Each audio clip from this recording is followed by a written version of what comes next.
Hello everyone, the Army of Otters here, and welcome back to the Unexplored Mojave. Today we're going to be checking out the Cuckoo's Nest, which is a location in the southwestern part of the Big MT. It's just northwest of the X2 transmitter antenna array, where we visited last time. Now this location is very disturbing, as there are so many corpses inside, so viewer discretion, beware. And this cave features several lobotomites, along with a unique enemy named Test Subject 1.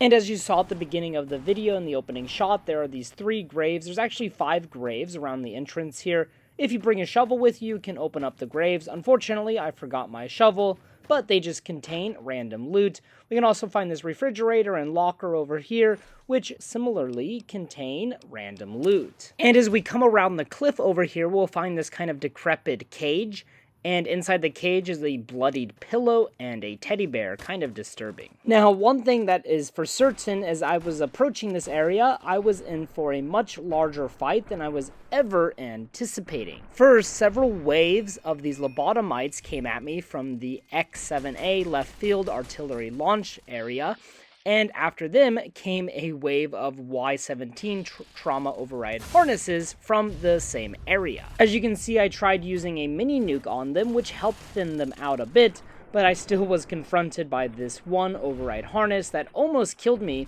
because for some reason I accidentally unequipped my ranger armor. Don't know why that happened.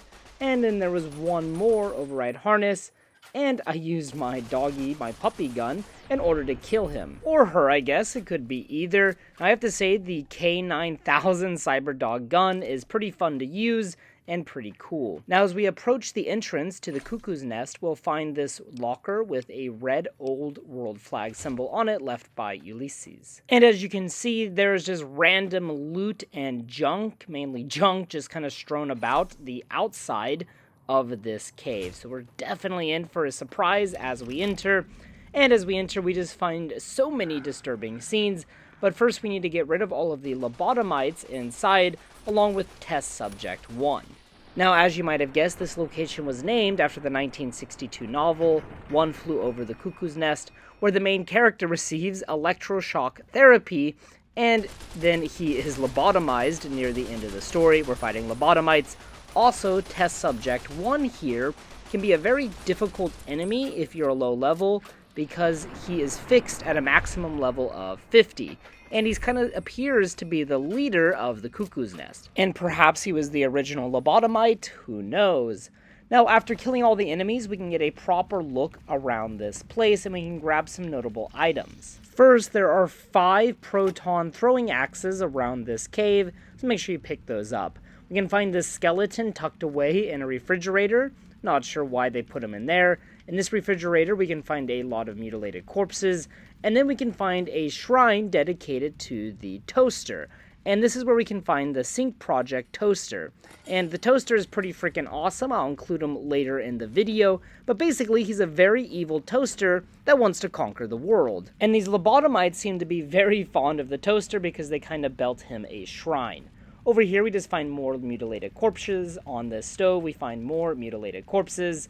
So, yeah, just kind of weird. Also, we have all of these skeletons and stuff, a duffel bag with a cup inside of it, and then we just find a campfire with, well, you guessed it, more mutilated corpses. And towards the back of the cave, we can find another one of those decrepit cages, similar to the ones outside. However, this one has nothing inside of it. Now, on Test Subject 1, you can find the Protonic Inversal Axe, which is pretty good, so make sure you get that as well. And the last item is not so unique, but it is kind of interesting. Over on these kind of collapsed shelves, we can find a lobotomite jumpsuit. This is the only lobotomite jumpsuit in the entire game not worn by a lobotomite.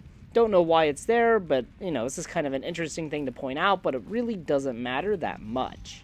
And then back at the sink, I wanted to go ahead and show off the toaster. I am online once again! Tremble, world, before my electric heating coil of doom! A toaster is just a death ray with a smaller power supply. As soon as I figure out how to tap into the main reactors, I will burn the world! Buddy, if my heating element were just a little bigger, you'd be on fire right now! On fire! Have you ever tried to indulge in all-consuming urge to kill when you don't have opposable thumbs? Or hands? Or anything other than a bread slot? You'd have a lot of pent-up anger too. Well, since I can't kill you, I guess I have to listen to your inane questions. You should be afraid! I am the scourge of all small appliances, and the boogeyman that keeps lesser toasters awake at night! Not just murder! I tear them apart and render them down to their base components! Once their guts are spilled, you can do with them what you like! You want some weapon schematics? I can show you some fucking weapon schematics! You want a superheated Saturday power fist? I can hook that shit up! You find one, you bring it on back here, and we'll burn this mother down! Yes! Flee before my terrible power! Also, in my last episode, I forgot to show off Light Switch 01, which I found at the X2 transmitter antenna array, so I'll go ahead and just show it off in this episode. Oh my! Partial functionality restored. That's less than optimal. Oh, well, that's very sweet of you.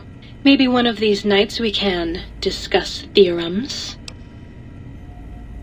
Me too. Hope you can keep up. I work pretty fast. Here, something for you to brush up on. Dr. Mobius and I were deeply involved in research on the ability of light levels to enhance human cognition. We observed a fascinating phenomenon. Certain spectra of visible light actually increased cognitive function and reasoning ability.